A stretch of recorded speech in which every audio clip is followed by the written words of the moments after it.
আসসালামু আলাইকুম। আজকে একটা কাজে আসলাম, শার্প 1 টনের এসি ফিটিংসে।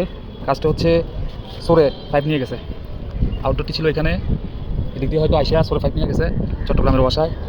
ভিডিওটা বানানোর উদ্দেশ্য এই যে যাদের এসি আছে তারা একটু সাবধানে রাখবেন, দেখে শুনে রাখবেন। আলহামদুলিল্লাহ ইনস্টল হয়ে গেল, এখন বের করে নিলাম। এখন 22 নম্বর কাজ, 22 নম্বর কাজ দিয়ে এই হচ্ছে আজকে হয়তো খুবই কোল্ড।